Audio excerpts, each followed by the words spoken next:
New from Vinegar Syndrome is the 4K edition of Dead Heat. Now, I was super excited when this was announced because, well, it's not often that I really know the Vinegar Syndrome releases, and it's very rare that they release something that I utterly love as well. And Dead Heat is one of those movies that I've really grown to appreciate over the years. It is off and just a little bit weird and unusual, yet somehow just typical to the tropes of the genres that it's kind of aping at times, but one that I definitely love. This movie stars Treat Williams, who I think is always enjoyable, and I'm two minds between whether this or Deep Rising is my favourite of his, although Things to Do in Denver When You're Dead is pretty amazing as well, although he's not the lead there, and something called A Joe Piscopo, which I'm not entirely sure if this is a real person or not, because it looks some way between a caricature of a Simpsons character and a Muppet,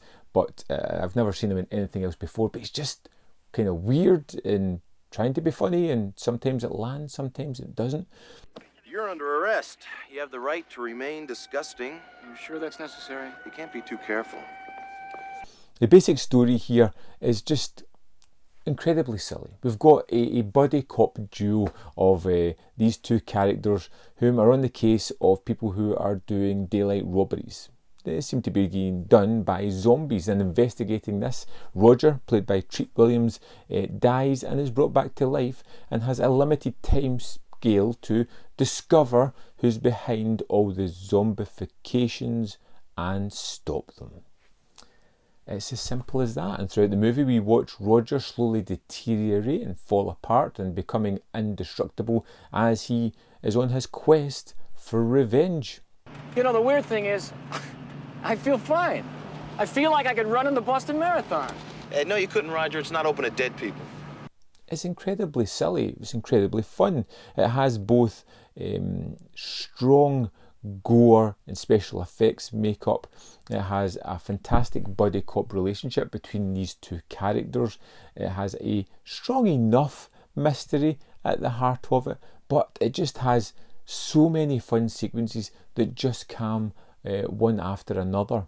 It's one of those movies where it's perfectly measured and you keep getting either one-liners, fun interactions, or you go straight to some fantastic set pieces. The standout for me in this movie has always been the visit to what seems like a Chinese butcher shop.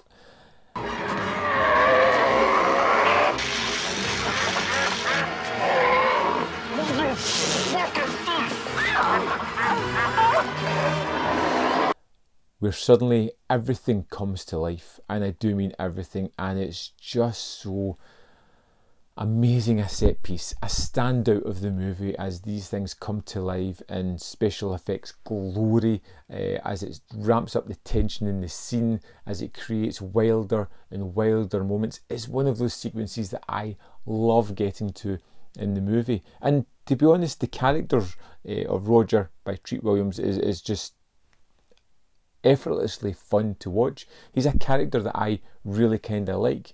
You kind of get an idea of the way that they're set up, and they are caricatures to a point, the two cops. Roger, you were underwater in that jacuzzi for 5 straight minutes. That's right, I was. Did you teach my girlfriend how to do that? But they're fun caricatures. They have that banter between the two of them that makes the sequences effortlessly fun to follow. The mystery in this one is rather simply laid out for these characters. They seem to almost stumble across the information, leading them to the next lead, leading them to the next piece of information, leading to the bad guy. Roger, you've been shot. Oh, yeah, I meant to tell you about that. It's amazing you lived as long as you did. So how are you feeling? Great. Picture of health. Which is fine, because it's got so much other things that are entertaining, that are making you laugh or making your jaw drop with the fantastic effects, that just makes the movie so interesting to watch. And that super short runtime makes it such a pulpy, easy film to just digest, to throw on and enjoy the hell out of at any point.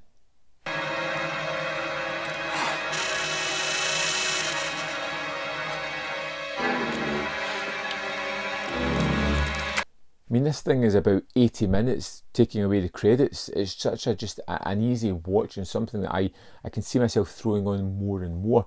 Every watch, I seem to become more appreciative of the actual movie, of the craft of the effects, of the fun action set pieces that are, sure, a little bit silly, but incredibly entertaining. Even some of the side characters that we stumble across, whether it be the woman who works in a pharmaceutical company, or the trainee coroner, I think, is another interesting love interest for Roger, and just watching the characters move through this story is incredibly fun. Dead Heat has always been a movie that I've enjoyed.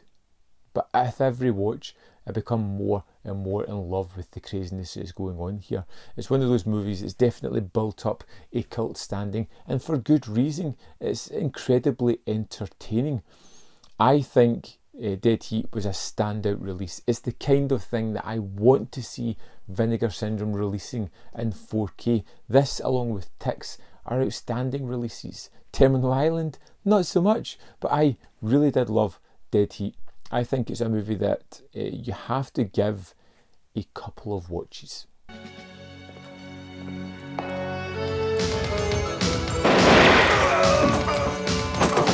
Sit down. I think the first time it's a little bit abrasive, a little bit tonally all over the place, and you're not quite settled for it. It's taken me several watches to get to the loving it stage, but I do love it. I'd love to know your opinion of Dead Heat. What you like about it, your favourite scene in it, what you think of the special effects, or Joe Piscopo, if you must. Strange oddity of a person. You can let me know in the comment box below your thoughts on the film, the disc. We should really have a look at the extras, because I'm kind of wondering, they usually pack these kind of things out. Yeah, we should have a look at the extras. Okay, so here we are in the disc for Dead Heat. We'll go into the extras. And this has a wealth of extras on the disc, some of it archival, some of it new. We have the building blocks of movies, an interview with Mark Goldblatt, which is 25 minutes, quite interesting, talking about his career, how he got started on the Ron Howard GTA movie, going on to work with Piranha and other things, and up to the production of Dead Heat. Next up, 1,000 Feet of Lighting, interview with visual effects artist Ernest Farino, which is 15 minutes, and he kind of talks about doing a lot of main title stuff in the early 80s, like Terminator and Abyss, rotoscoping certain things, and working with Mark Goldblatt on the Terminator and becoming a friend and getting the opportunity here. Seizing the Opportunity, interview with the second unit director Patrick Reed Johnson, is a 6-minute piece, and basically just talks about how he was going to USC, but ultimately got a job working for a model making company, and just how he just kept getting better and better jobs.